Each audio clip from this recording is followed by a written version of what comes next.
جہاں پر اللہ تبارک و تعالی نے توحید کا حکم دیا کہ ایک اللہ کی عبادت کی جائے، اللہ کے نبی کی رسالت کو ماننے کا حکم دیا، اخروی زندگی آخرت کے دن پر ایمان لانے کا حکم دیا، وہیں پر اس اللہ تبارک و تعالی کا یہ بھی حکم ہے کہ ایک مسلمان اپنے رشتہ داروں کے ساتھ حسن سلوک کرے۔ یعنی جہاں پر ہم کو حقوق اللہ کے حقوق ادا کرنے کا حکم دیا گیا ہے کہ نمازوں کی پابندی کریں، رمضان کے روزے رکھیں، زکوٰۃ ادا کریں، استطاعت و حج کریں، جہاں پر ہم حقوق اللہ کو ادا کر رہے ہیں وہیں پر حکم یہ دیا گیا ہے حقوق العباد،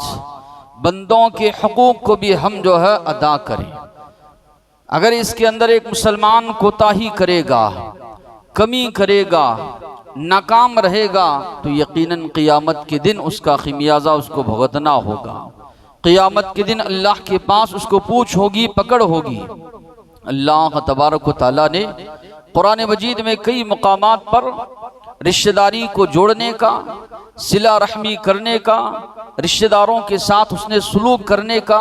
رشتہ داروں کے ساتھ اچھے انداز سے رہنے کا اللہ تبارک و تعالیٰ نے حکم دیا۔ اور اسی طرح نبی کریم صلی اللہ علیہ وسلم نے اپنی سیرت کے ذریعے بھی اور اپنی احادیث میں اللہ کے نبی نے بھی اس بات پر بہت زیادہ ابھارا۔ جو لوگ رشتہ داری کو کاٹتے، رشتہ داری کو توڑتے، رشتہ داروں کے ساتھ ناروا سلوک روا رکھتے یا رشتہ داروں کے ساتھ حسن سلوک نہیں کرتے، بڑی سخت وعیدیں ایسے لوگوں کے حق میں سنائی گئی۔ اللہ تبارک و تعالیٰ نے فرمایا وَاتَّقُوا اللَّهَ الَّذِي تَسَاءَلُونَ بِهِ وَالْأَرْحَامَ، ڈرو اس اللہ سے جس اللہ سے تم لوگ مانگتے ہو، جس اللہ سے تم لوگ دعائیں کرتے ہو، والارحام، رشتہ داری کو کاٹنے کے معاملے میں اللہ سے ڈرو۔ یہ ان آیات میں سے ایک آیت کا مختصر ٹکڑا ہے جو آیات نکاح کے موقع پر یا اسی طرح دیگر موقعوں پر اللہ کے نبی پڑھا کرتے تھے، چونکہ وہاں سے ایک اور نئی رشتہ داری کا آغاز ہوتا ہے، شروعات ہوتی ہے، تو اس لیے اللہ تبارک و تعالیٰ نے وہاں پر لوگوں کو آگاہ کیا۔ وَاتَّقُوا اللَّهَ الَّذِي تَسَاءَلُونَ، تقوی اختیار کرو اس اللہ کا، اس اللہ سے ڈرو جس سے تم لوگ دعائیں مانگتے ہو، اپنی ضرورتیں مانگتے ہو، اپنی منتیں مرادیں مانگتے ہو۔ والارحام، رشتہ داری کو کاٹنے سے،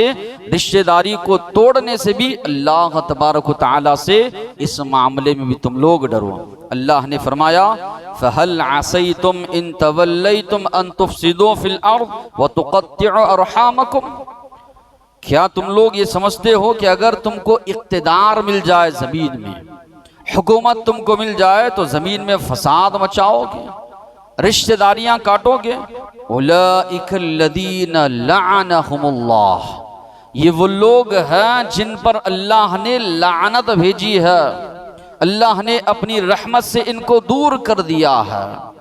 تو اللہ تعالیٰ فرما رہے ہیں جن کو بھی اقتدار اگر ملتا ہے چاہیے کہ وہ امن چین سکون قائم کریں، زمین پر رشتہ داری کو جوڑیں، اس کے بجائے جو لوگ فساد مچاتے ہیں، رشتہ داریوں کو توڑتے ہیں، تو اللہ نے فرمایا یہی وہ لوگ ہیں جن پر اللہ تبارک و تعالیٰ نے لعنت بھیجی۔ سورہ بنی اسرائیل میں اللہ نے فرمایا وَآتِي ذَا الْقُرْبَى حَقَّهُ، قریب رشتہ داروں کو ان کے حقوق ادا کرو، ان کے حقوق دو، ان کا حق ادا کرو۔ والمسکین، اور اسی طرح معاشرے محلے میں کوئی مسکین ہے اس کا بھی حق ادا کرو۔ وابن السبیل، کوئی مسافر پریشان حال ہے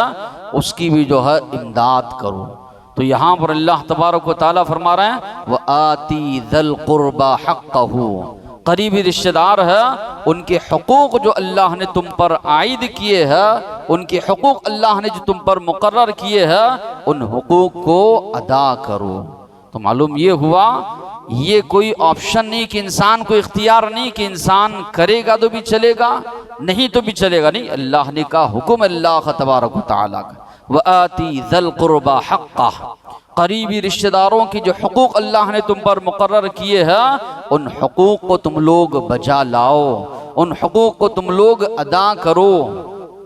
نبی کریم صلی اللہ علیہ وسلم کی احادیث کا مطالعہ کرتے ہیں تو یہ بات معلوم ہوتی ہے، ایک مسلمان اگر صلہ رحمی کرتا ہے، رشتہ داروں کے ساتھ حسن سلوک کرتا ہے، بہت سے فائدے شریعت میں بتائے گئے۔ ایک تو ثواب اس کو ملے گا ہی اللہ کے حکم کو ماننے کا، ساتھ ہی ساتھ میں کئی فائدے اس کو بتائے گئے۔ ایک فائدہ نبی کریم صلی اللہ علیہ وسلم نے فرمایا، رزق میں کشادگی، عمر میں اضافہ۔ ہر ایک انسان کی جستجو ہوتی ہے اس کے رزق میں کشادگی ہو، رزق میں اللہ تعالی برکت عطا کرے۔ کبھی انسان کو کاروبار میں یا دیگر معاملات میں نقصان ہوتا ہے تو انسان کا ذہن صرف مادی اسباب کی طرف جاتا ہے، کیا میرے اندر کمی رہ گئی، یا کون سا مال یا اسی طرح کون سی چیز میں جو صحیح نہیں رکھا جس کی وجہ سے نقصان ہو سکتا ہے۔ ان اسباب کی طرف کبھی ذہن نہیں جاتا کہ کون سے رشتہ دار ہیں جن کے ساتھ ہو سکتا ہے میرے اوپر ان کے حقوق تھے، میں نے حقوق ادا نہیں کیے، ہو سکتا ہے اس کی وجہ سے مجھ کو نقصان ہو رہا ہے۔ ان اسباب کی طرف انسان کا ذہن نہیں جاتا۔ نبی کریم صلی اللہ علیہ وسلم نے فرمایا، من احب ان یبسط له فی رزقی، جو مسلمان یہ چاہتا ہے اللہ اس کے رزق میں اضافہ کرے، رزق میں کشادگی عطا کرے، رزق میں اللہ تعالی برکت عطا کرے اور اس کی عمر میں اللہ تعالی اضافہ کرے، فَلْيَصِلْ رَحِمَهُ، اللہ کے نبی نے فرمایا اس آدمی کو چاہیے رشتہ داروں کے ساتھ اچھا برتاؤ، اچھا سلوک کرے، رشتہ داری کو جوڑے، صلہ رحمی وہ انسان کرے۔ لا يرد القدر الا الدعاء، تقدیر کو اگر کوئی چیز بدل سکتی ہے اللہ کے نبی نے فرمایا وہ دعا ہے۔ وَلَا يَزِيدُ فِي الْعُمْرِ إِلَّا الْبِرُّ، اور عمر میں اگر کوئی چیز اضافہ کر سکتی ہے تو وہ ہے حسن سلوک، اچھا سلوک۔ تو یہاں پر عمر میں اضافے سے مراد کیا ہے؟ ویسے انسان بڑھاپے کی عمر کو پہنچ جائے اور زیادہ عمر ملے وہ تو پریشانی ہے، تو یہاں پر عمر میں اضافے سے مراد یہ ہے اللہ اس کی عمر میں خیر و برکت عطا کریں گے۔ عمر کم ملے گی، نیک اعمال صالحہ کرنے کی توفیق اس کو اللہ نصیب کریں گے، جتنی عمر اللہ اس کو دیں گے نیک اعمال کرنے کی توفیق اللہ تبارک و تعالی اس کو عطا کریں گے۔ یہ معنی ہے کم عمر ملے گی لیکن بہت زیادہ اعمال صالحہ لے کر وہ اس دنیا سے جائے گا۔ تو اللہ کے نبی فرما رہے ہیں جو مسلمان چاہتا ہے رزق میں کشادگی ہو، عام طور پر ہوتا یہ ہے ہر ایک مالدار نہیں لیکن کئی لوگ ایسے ہوتے ہیں مالداری اللہ تعالی عطا کرتے ہیں تو رشتہ داروں سے کٹ جاتے ہیں کہ کہیں کوئی کچھ مانگ نہ لے، نہ کہیں کوئی سوال نہ کر دے، جبکہ نبی کریم صلی اللہ علیہ وسلم فرما رہے ہیں اللہ نے دیا ہے، اگر رشتہ داری کو جوڑ رہے ہو، رشتہ داری کو بڑھا رہے ہو، اللہ تمہارے مال میں اور زیادہ اضافہ کرے گا، اللہ تعالیٰ تمہاری عمر میں برکت عطا کرے گا۔ پھر اسی طرح نبی کریم صلی اللہ علیہ وسلم نے فرمایا یہ اللہ کی رحمت کے نزول کا ذریعہ ہے۔ یہ رشتہ داری اللہ تبارک و تعالیٰ نے اپنے نام سے اس کو نکالا ہے۔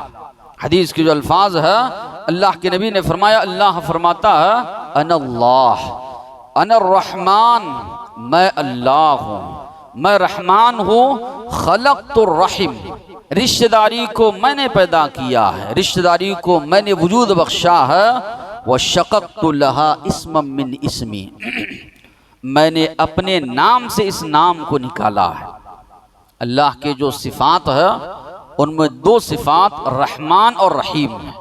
ویسے کئی اللہ کی صفات میں جو ہے اس کا معنی پایا جاتا ہے مگر ظاہری طور پر جو الفاظ ہیں رحمان اور رحیم، تو اللہ تعالیٰ اس حدیث قدسی میں فرما رہے ہیں میں اللہ ہوں، میں رحمان ہوں، رحمان جو لفظ ہے اس سے میں نے رحیم کا لفظ نکالا ہے۔ رحیم جو ہے عام طور پہ کہا جاتا ہے ماں کے پیٹ میں بچہ جہاں پیدا ہوتا ہے، جنم لیتا ہے، جہاں بچے کی پرورش ہوتی ہے، بچہ نشو و نما پاتا ہے، اس جگہ کو رحیم کہا جاتا ہے۔ تو وہیں سے چونکہ رشتہ داریاں پلتی ہیں، پھیلتی ہیں، بڑھتی ہے تو اس لیے اس کو رحم مادر کہا جاتا ہے، یا اسی طرح رحیم رشتہ داری کہا جاتا ہے۔ تو اللہ نے فرمایا میں نے یہ رحیم کا لفظ اپنے نام سے نکالا ہے۔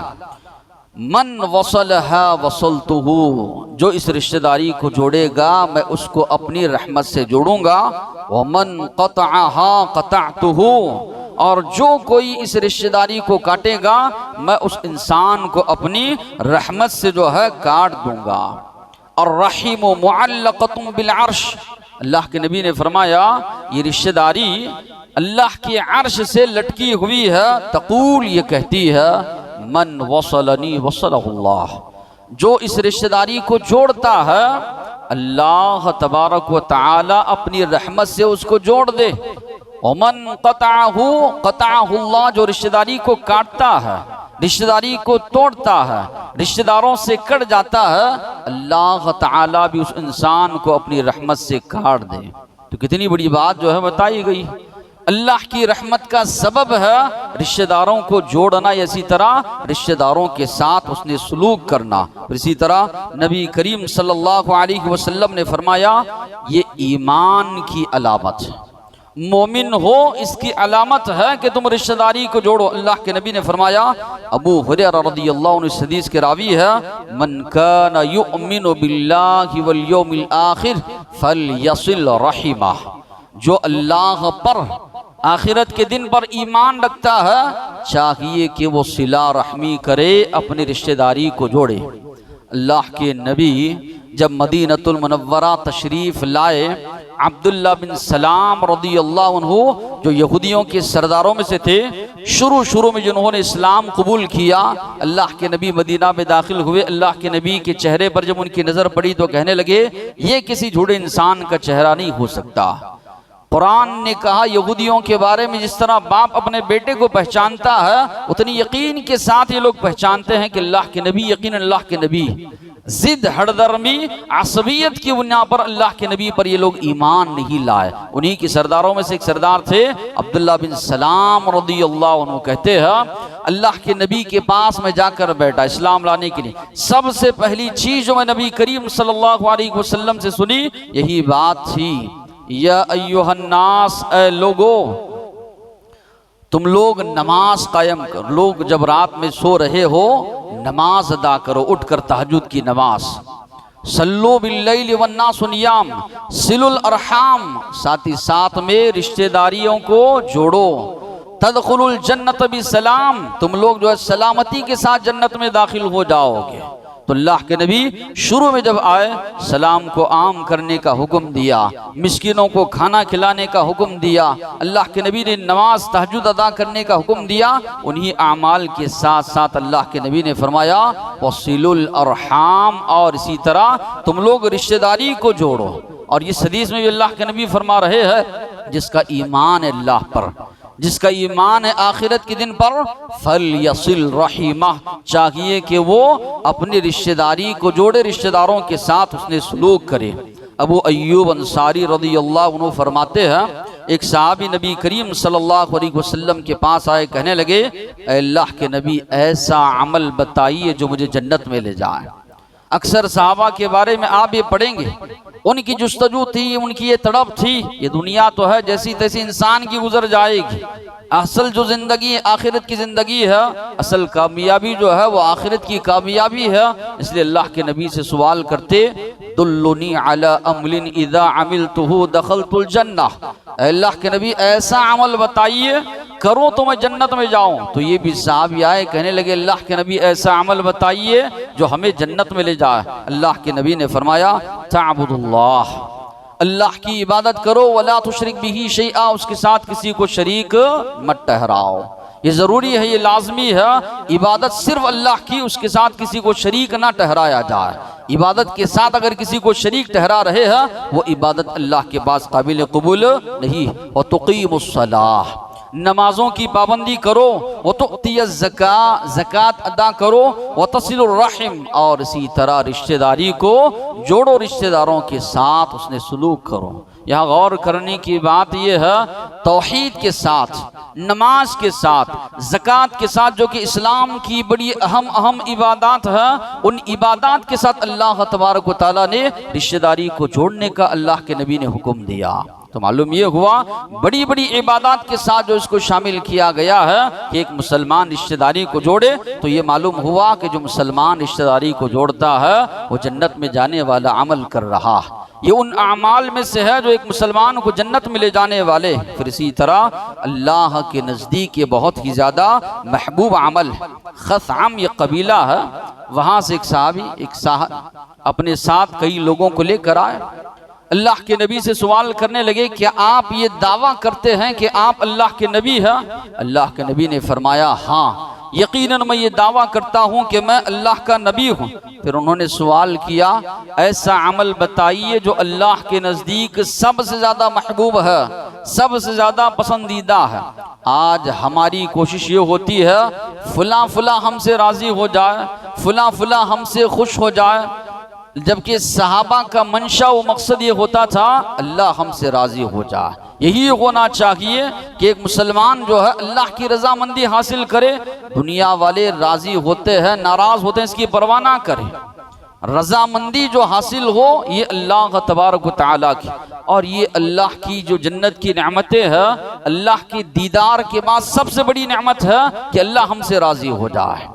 اللہ کے نبی نے جو حدیث میں وضاحت فرمائی اللہ کے دیدار کے بعد سب سے بڑی نعمت جو جنتیوں کو ملے گی وہ اللہ کی رضامندی ہے، اللہ کی خوشنودی ہے۔ تو یہ صحابی آ کر سوال کرتے ہیں اللہ کے نبی ایسا عمل بتائی، جب آپ یہ دعویٰ کر رہے ہیں کہ اللہ کے نبی ہے تو اللہ کے نزدیک کون سا عمل پسندیدہ ہے؟ تو نبی کریم صلی اللہ علیہ وسلم نے فرمایا الایمان باللہ، سب سے زیادہ پسندیدہ عمل، سب سے زیادہ پسندیدہ چیز اللہ کے نزدیک اللہ تبارک و تعالی پر ایمان لانا ہے۔ پھر وہ صحابی نے پوچھا اور کون سا عمل؟ اللہ کے نبی نے فرمایا صلۃ الرحم، رشتہ داری کو جوڑنا، یہ اللہ تبارک و تعالی کے نزدیک بہت زیادہ پسندیدہ عمل ہے۔ پھر انہوں نے پوچھا اللہ کے نبی اور کون سا عمل؟ اللہ کے نبی نے فرمایا لوگوں کو نیکی کا حکم دو، برائی سے روکو، توحید کی دعوت دو، شرک سے روکو، اللہ کے نبی کی سنتوں کی طرف بلاؤ، بدعات خرافات رسم و رواج سے روکو، یہ عمل اللہ کے نزدیک سب سے زیادہ پسندیدہ عمل ہے۔ تو تین چیزوں کا اللہ کے نبی نے تذکرہ کیا، ایمان باللہ یہ اللہ کے نزدیک پسندیدہ عمل، رشتہ داری کو جوڑنا یہ اللہ کے نزدیک پسندیدہ عمل ہے، نیکی کا حکم دینا، برائی سے روکنا یہ اللہ کے نزدیک محبوب اور پسندیدہ عمل اللہ کے نبی نے قرار دیا۔ پھر اسی طرح صلہ رحمی سے انسان کے گناہ معاف ہوتے ہیں، حسن سلوک سے انسان کے گناہ معاف ہوتے ہیں۔ ابوبکر صدیق رضی اللہ عنہ ان کے جو رشتہ دار ہوتے تھے یہ مالدار تھے، اللہ نے دیا تھا، صاحب حیثیت تھے،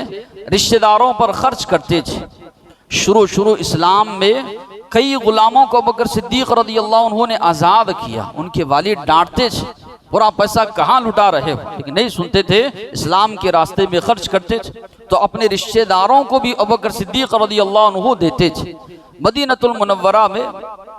عائشہ صدیقہ رضی اللہ عنہا پر الزام لگا، کئی لوگ جو ہے سیدھے سادے جو مسلمان تھے منافقین، اس طرح پورا ماحول ان لوگوں نے قائم کیا تھا، کچھ مسلمان بھی اس سے متاثر ہوئے، وہی نہیں آ رہی تھی، اللہ کے نبی پریشان تھے، الزام حضرت عائشہ رضی اللہ عنہا کی پاک دامنی پر لگا تھا۔ مصطح بن اساسہ جو ابوبکر صدیق رضی اللہ عنہ کے رشتہ دار تھے، ابوبکر صدیق رضی اللہ عنہ ہر مہینے ان کو روزینہ بھی پہنچاتے تھے، وہ بھی جو ہے اس معاملے میں ملوث ہوئے۔ ایک مہینے کے بعد قریباً 18 آیتیں اللہ نے عائشہ رضی اللہ عنہا کی پاک دامنی میں نازل فرمائی، تو بڑا غصہ آیا، والد تھے، باپ تھے، کہ قسم کھا لیے کہ آج کے بعد مصطح کو میں کوئی چیز نہیں دوں گا۔ صحابہ کے اندر یہ چیز تھے، دیکھیے قسم کھا لیے، اللہ تبارک و تعالیٰ نے آیت نازل فرمائی وَلَا يَأْتَلِ أُولُو الْفَضْلِ مِنْكُمْ وَالسَّعَةِ، جن کو اللہ تبارک و تعالیٰ نے دے رکھا ہے، نوازا ہے،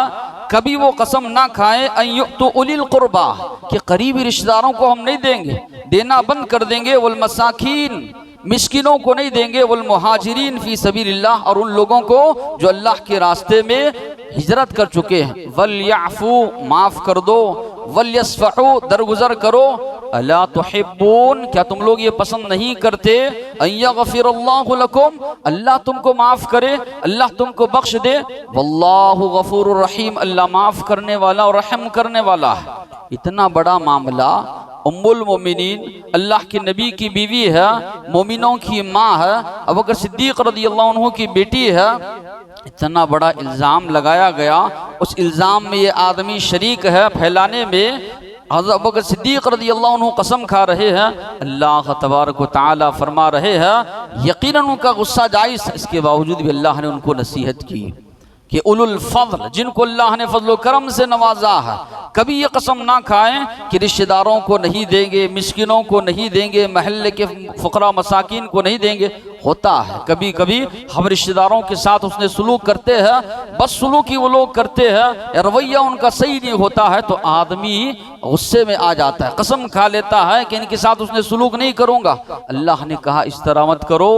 یہ تمہارے ساتھ ناروا سلوک کر رہے ہیں، کیا اس کے بدلے میں تم لوگ نہیں چاہتے کہ اللہ تم کو بخش دے، اللہ تمہاری مغفرت فرما دے؟ صحابہ کے اندر یہ جذبہ عمل تھا۔ اتنا بڑا معاملہ ہونے کے باوجود بھی ابوبکر صدیق رضی اللہ عنہ جب یہ آیت سنتے ہیں کہتے ہیں بلا واللہ یا ربنا،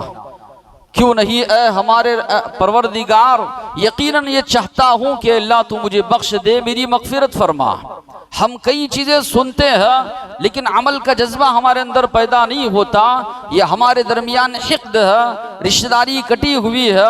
دشمنیاں ہیں، لیکن سننے کے باوجود بھی ہم لوگ جو ہے نہیں ملتے۔ یہاں پر آپ دیکھیے اتنا بڑا الزام لگایا گیا، ابوبکر صدیق رضی اللہ عنہ صاحب حیثیت ہے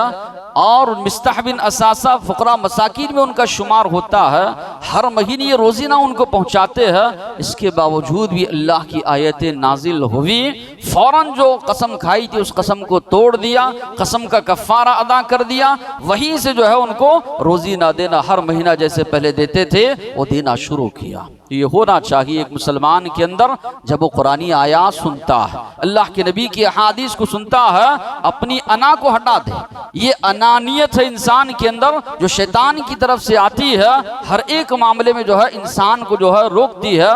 میں کیوں جھکوں سامنے والے کے سامنے؟ اللہ کے نبی نے فرمایا من تواضع للہ رفعہ اللہ،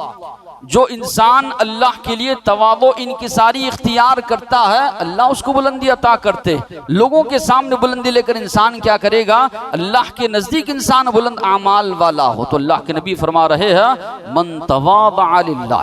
جو انسان اللہ کی خاطر عاجزی اختیار کرتا ہے، اللہ کی خاطر انکساری اختیار کرتا ہے، رفعہ اللہ، اللہ تبارک و تعالی اس کو بلندی عطا کرتے ہیں، بلندی اللہ تبارک و تعالی اس کو نصیب فرماتے ہیں۔ پھر اسی طرح اللہ کے نبی نے فرمایا رشتہ داروں کو اگر دیتے ہو، صاحب حیثیت ہو، دگنا اجر اللہ تم کو عطا کرے گا۔ ایک رشتہ داری کو جوڑنے کا، دوسرا جو ہے صلہ رحمی کرنے کا، ایک تو رشتہ داری کو جوڑنے کا، دوسرا صدقہ و خیرات کرنے کا، دو اجر اللہ عطا کریں گے۔ اللہ کے نبی نے فرمایا الصدقۃ علی المسکین صدقہ،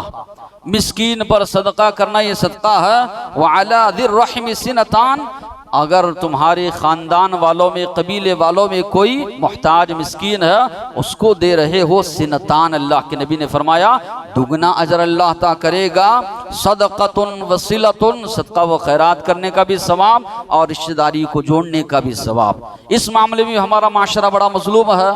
دنیا جہاں کے لوگوں کو اللہ نے دیا انسان دیتا ہے، رشتہ داروں میں کئی لوگ ایسے ہیں بیماری کے لیے، علاج کے لیے پیسہ نہیں ہے، شادی بیاہ کے لیے ان کے پاس رقم نہیں ہے، یا روزانہ جو گزار کے لیے رقم ان کے پاس نہیں ہے، آدمی نہیں دے گا حقد کی بنیاد پر، یا اسی طرح دشمنی کی بنیاد پر، یا کچھ انبن ہو گئی ہے، سب لوگوں کو دیں گے لیکن رشتہ داروں کو محروم رکھیں گے، جبکہ نبی کریم صلی اللہ علیہ وسلم فرما رہے ہیں رشتہ داروں کو اگر دو گے دگنا اجر اللہ تبارک و تعالی تم کو عطا کرے گا۔ میمونہ رضی اللہ عنہا کے پاس ایک باندی تھی،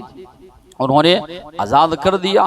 نبی کریم صلی اللہ علیہ وسلم کو جب معلوم ہوا تو اللہ کے نبی نے فرمایا اما انکی لو اعطیتی، اگر تم اس کو اخوالک، اگر اپنے رشتہ داروں میں دیتی تھی تو تم کو دگنا اجر اللہ تبارک و تعالی عطا کرتے، ایک رشتہ داری کو جوڑنے کا، پھر ساتھ ہی ساتھ میں صدقہ و خیرات کا بھی اللہ تبارک و تعالی تم کو ثواب دیتے۔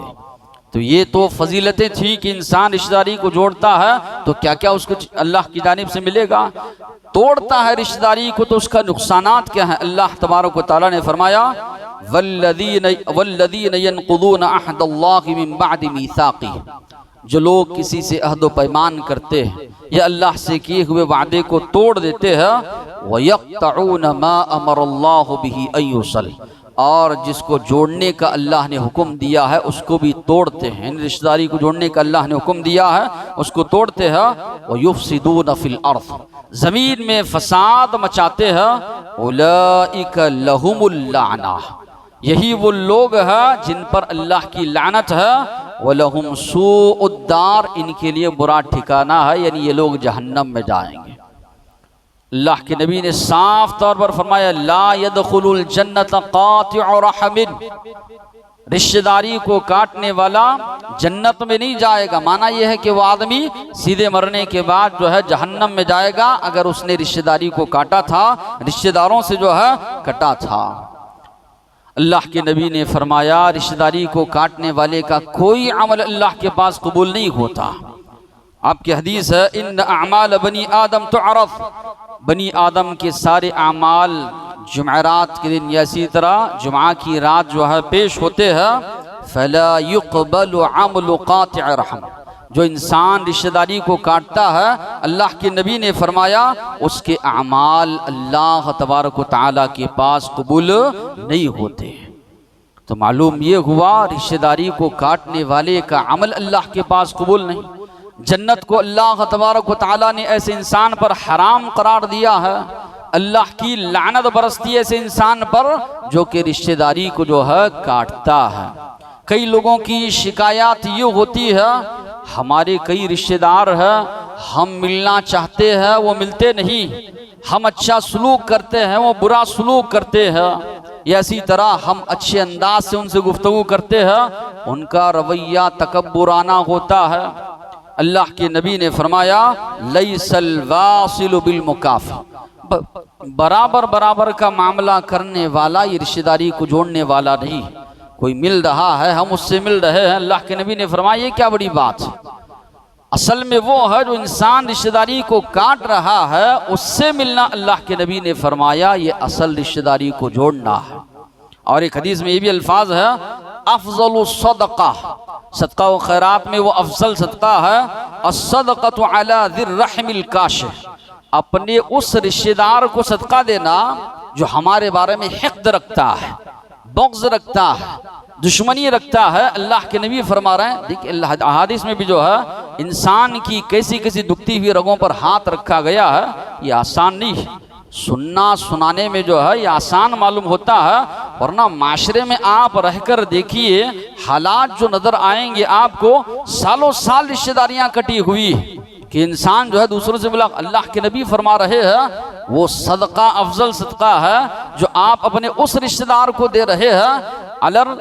ذی الرحم الکاشح، جو آپ کے بارے میں حقد رکھ رہا ہے، بغض رکھ رہا ہے، دشمنی رکھ رہا ہے۔ یہ آسان نہیں کہ ایسے آدمی کو لے جا کر آپ صدقہ دیں اگر واقعی میں وہ محتاج ہے، مسکین ہے، ضرورت مند ہے، وہ ہمارے بارے میں حق دشمنی رکھ رہا ہے اور ہم اس کے ساتھ اس سے سلوک کریں۔ اللہ کے نبی نے فرمایا یہی تو اصل رشتہ داری ہے جس کو جوڑنا ہے، جو کٹا ہوا ہے یا جو آپ کے بارے میں بغض جو ہے رکھتا ہے اس سے جوڑنا، اللہ کے نبی نے فرمایا اصل جو ہے رشتہ داری ہے۔ پھر اسی طرح نبی کریم صلی اللہ علیہ وسلم نے مراتب بتائے، سب سے پہلا جو حق ہے ہماری رشتہ داری جوڑنے کا، ابو رضی اللہ عنہ نے فرمایا اللہ کے نبی سے پوچھا گیا من احق الناس بحسن صحابتی، اے اللہ کے نبی سب سے زیادہ بہترین سلوک میں کروں سارے لوگوں میں سب سے زیادہ حقدار کون ہے؟ اللہ کے نبی نے فرمایا تمہاری ماں، دوبارہ پوچھا تو تمہاری والدہ، دوبارہ پوچھا تو وہی تین مرتبہ، چوتھی مرتبہ اللہ کے نبی نے فرمایا تمہارے والد۔ تو سب سے پہلے درجہ جو ہے اللہ کے بعد، اللہ کے نبی کے بعد والدین کا ہے۔ پھر اس کے بعد حدیث میں جو الفاظ ہے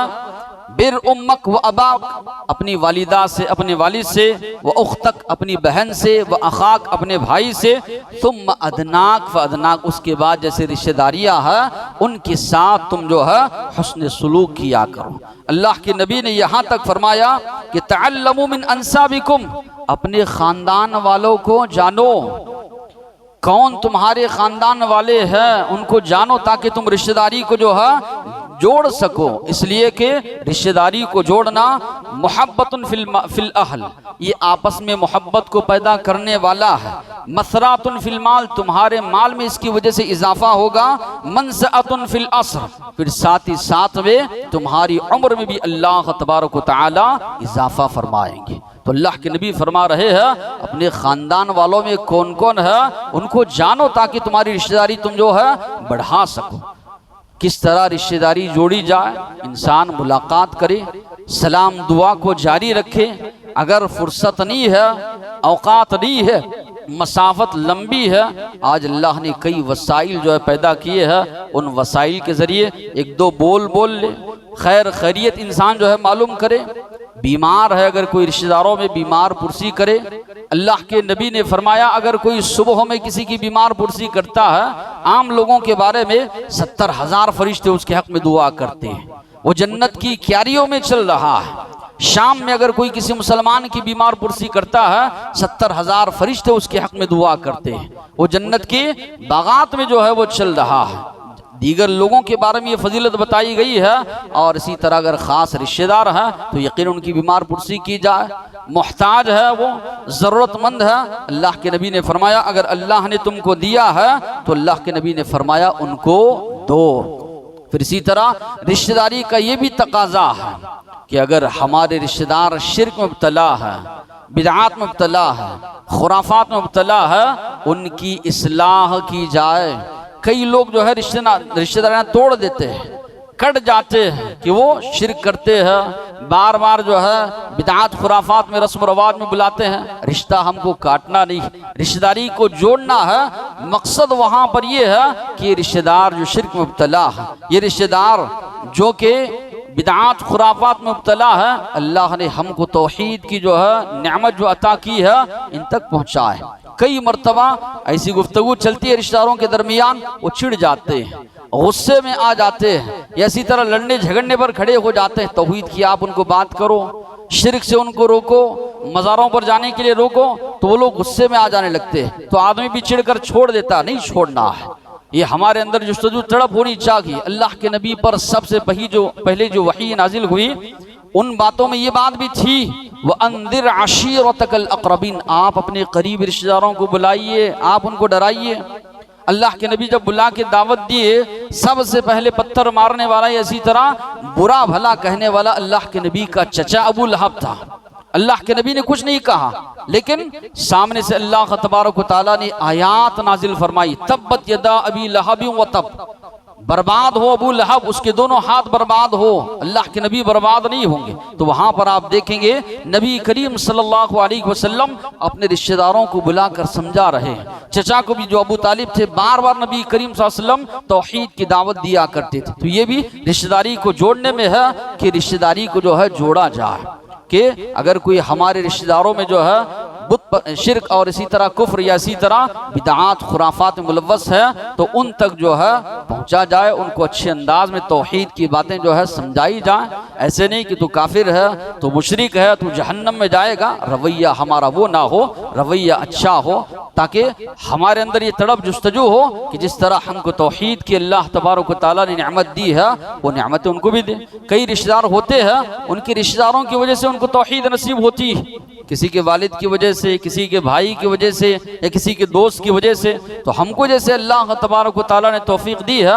دعائے خیر بھی کریں اور ساتھ ہی ساتھ میں جستجو اور تڑپ بھی ہو۔ یہ کہاں کا انصاف ہے کہ ہم تو توحید کی بنیاد پر جنت میں جائیں، جو آدمی شرک میں مبتلا ہے اللہ نے فرمایا وہ ہمیشہ ہمیشہ جہنم میں جائے گا۔ ساری عمر نیکیاں کر رہا ہے لیکن کوئی نیک عمل اس کا اللہ کے پاس قبول نہیں۔ تو یہ چیز ہونی چاہیے، جہاں پر اچھے انداز میں گفتگو کریں، اللہ نے دیا ہے تو دیں، بیمار پرسی کریں، میل ملاقات کریں، قطع تعلقی سے بچیں۔ وہیں پر یہ بھی ہے کہ ان کے سامنے توحید کی جو ہے دعوت جو ہے رکھی جائے۔ اللہ تعالیٰ سے دعا ہے جو باتیں سنے ہیں عمل کی توفیق عطا فرمائے۔ وآخر دعوانا الحمدللہ رب العالمین۔